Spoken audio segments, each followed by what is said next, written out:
Where the hot winds blow across the desert country near the Grand Canyon in Arizona, lives the Hopi or Tusayan Indian.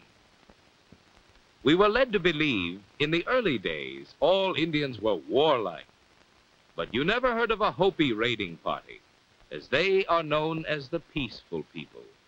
Who are the Hopi, and what is their background? Their homes, made of stones, appear to be part of a native cliff and rise out of the desert, a monument to a race which has survived famine and onslaughts from enemies to live useful and productive lives. At first glance, the Pueblos seem to have no order, but closer scrutiny reveals that these dwellings are grouped to form streets. They live on 3 mesas, and the uneven surface of the plateaus has in turn caused the Pueblos to be erected with some irregularity. But notwithstanding, here is the original apartment building of the United States. Situated 1.25 miles above sea level, they are not easily reached and have served for years as barriers to the warlike tribes surrounding them. Indeed, the Spanish conquerors discovering the Hopi in 1540 were halted by the inaccessibility of these elevated homes, and it was the Hopi himself who offered to submit to the conquistadores. The constant wind that blows, sometimes bringing sand, and the many feet of human beings and later burros have worn smooth the rocks of this street. Existence amid this sandy waste is probably more difficult than anywhere else in our country, as rainfall is very scarce. But the Hopi does not entirely rely upon the winter snows and the occasional summer thunderstorm to irrigate his land. His system of irrigation is well planned and very effective, if one doesn't mind lifting water. Taken from a spring, the water starts its downward journey to the parched soil and thirsty beans.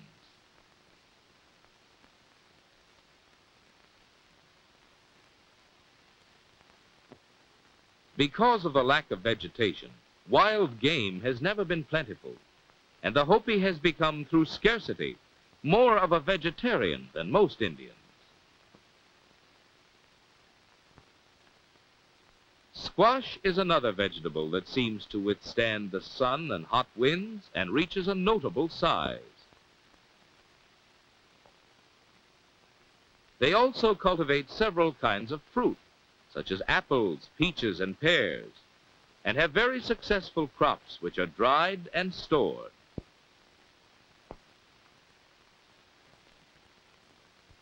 They are indebted for some of their fruit trees to the Spanish friars, who in 1700 were tossed over the cliffs because they interfered with Hopi religious beliefs. This is the only record of violence against the Hopi. The women use this fruit when dried in many clever ways, and visitors to Hopi land say the menu is far from monotonous. While beans and squash are 2 popular vegetables with the Hopi, corn is always first in his diet. Given corn and a stream, he can live and prosper. The Hopi plants corn much the same as the Navajo, about 20 seeds to a hill. In this way, the inner stalks will be protected from the dryness of the desert. Famine has taught the Hopi many a costly lesson, and he will always take care that he has at least a year's supply stowed away.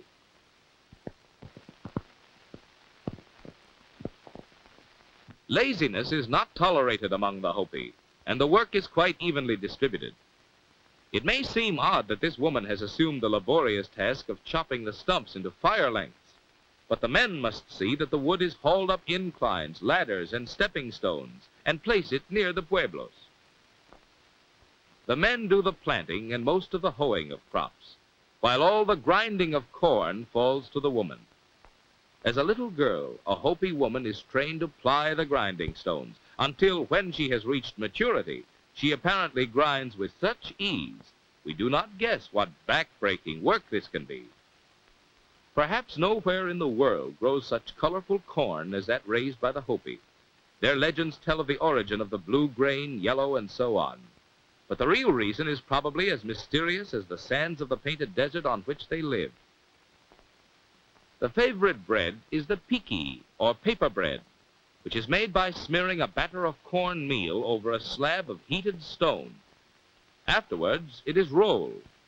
This, too, requires cultivated skill to keep from burning the fingers while spreading the paste. This bread serves another important purpose. When a couple have intentions of marrying, the girl bakes a batch of piki bread, which she takes to her future mother-in-law's house, and it is sampled by all the male members of the household. The eating of the bread signifies that she is accepted by his family.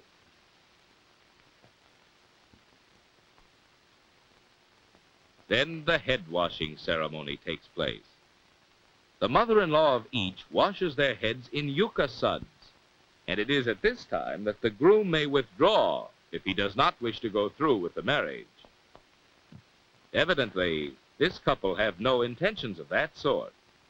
And when the hair is rinsed and dried, the mother-in-law of the bride will dress her hair in matron fashion.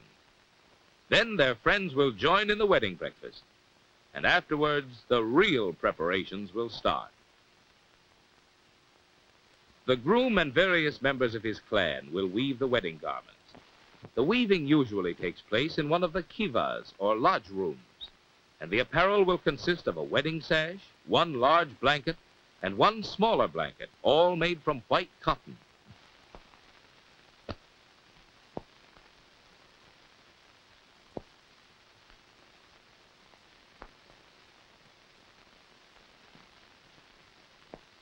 This man is making the wedding sash.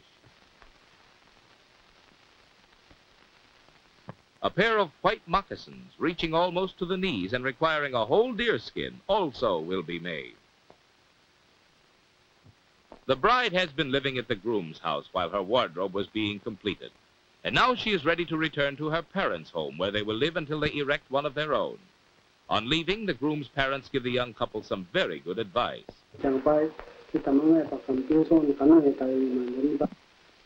The bride is dressed in her wedding robe and carries the one blanket and sash in the reed suitcase.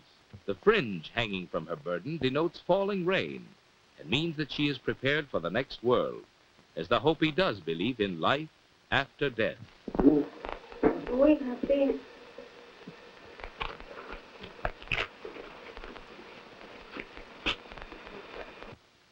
The bride's parents give them a warm welcome, and her wedding garments are examined and admired.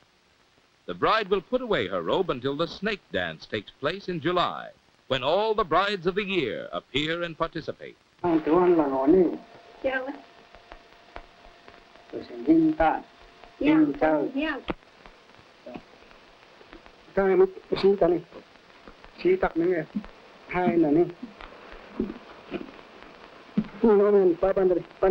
Just before she enters the dance, her father-in-law fastens a roll of black yarn to the back of her robe.